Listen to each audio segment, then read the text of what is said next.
There's a problem once again in the St. Croix morgue. News Channel 8's Wes Small has this exclusive story with a loved one's family.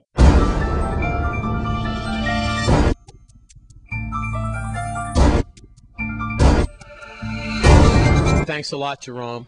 Before we get started on this story, I want to tell you what's going on with the medical examiner's situation. Some problems in the medical examiner department. Problems with the medical examiner himself getting paid. Also problems with the vehicle that picks up people who are deceased. I don't know the real terminology for that vehicle, but bad transmission, horn doesn't work. It's been patched together. It's over 10 years old. And that vehicle is leading to problems in the morgue. This is not the first story I've done to bring attention to the morgue on St. Croix in particular. It was about 10 years ago, I believe, when I did the last story, and that was when CEO Robinson of Juan Luis Hospital was at the helm, and we literally had bodies piling up in the basement of Juan Luis. Tonight, we are with the general. We all know him, community activist, Castleberg, also Frederickstead. I'm here with the mother of Sensi, Vincent Alfredo Johnson. And a lot of people have been saying, Wes, when is Sensi going to be buried? I haven't seen the obituary in the Avis. Well, Miss Johnson, you're here an exclusive story tonight. What was the date, and our condolences, of course, that Sensi lost his life? What was the date? March 4th. Okay. It was March 3rd, so we're almost out of, I got this, sweetheart. I'm all right. I know you're a little nervous. But we're going over 2 weeks. Right. We're going over 2 weeks. Yes, we're going over 3 weeks now. 3 weeks. Now, you need some help. What would you like to say to the community? Up and down, up and down. I really need some help. I don't prepare everything to get my son to put down. I want to know what the state is going on. Somebody saying they're not paying the man to perform the autopsy on my son. So I think the government need to either ship him away to St. Thomas and see if he could get the autopsy form and then ship him back. Wes, it's a shame. For the last couple of years, St. Croix community is experiencing this with the morgue and the Department of Health. I remember when Francis Judge de Ramo, I pronounced the name right, in the past, I remember they found autopsy on him in 2 hours. 2 hours. That was one of the fastest autopsies I've ever seen. Now, I do understand that that is a judge, and that needs to be handled.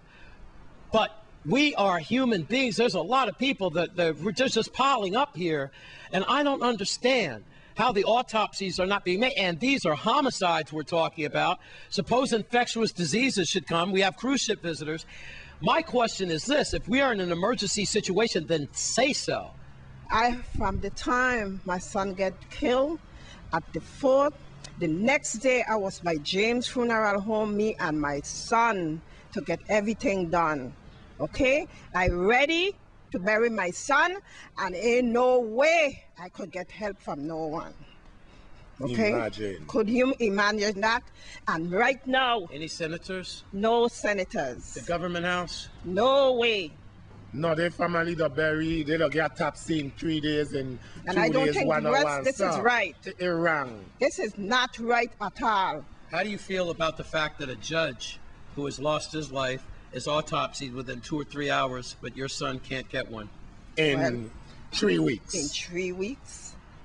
And going. And we asking, as a community activist and Sensi friend, we asking, and Sensi family just asking, if you cannot send the medical examiner to St. Croix, if you could please ship Sensi to St. Thomas. We want to bury Sensi. Our condolences again to Sensi, and we are going to do. Meet you. All right, we're going to do the best we can to try to get your son. I'll have to come back and channel 8 No, again. to try to get your son laid to rest. Okay. I'm Wes Small for News Channel 8. Thank you. Now, Wes just got off the phone with Miss Sarah Lazama of the Justice Department. She says the medical examiner, Francisco Landron, is in charge of Puerto Rico, St. Thomas, and St. Croix. The medical examiner will be on St. Croix this Wednesday to do autopsy, and he visits St. Croix once a week. And this just coming into the newsroom, an armed robbery has taken place at the grocery store in Orange Grove area of St. Croix. Some cash was taken, and the suspects ran into a nearby field. Meanwhile, police canine dogs continue to look for the suspect. No one was hurt in that robbery.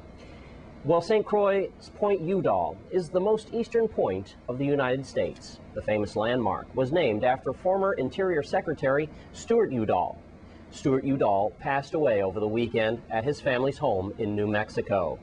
Udall was a crusader for public lands and parks. President Obama and Governor DeYoung have offered praises for Stewart Udall. And here's a quote from Stewart Udall concerning the natural beauty of our lands. In our haste to progress, the economics of ecology are disregarded by civilians and policymakers alike. This will result in an ugly America. How true that is, and he will be missed. Stewart Udall was 90 years old.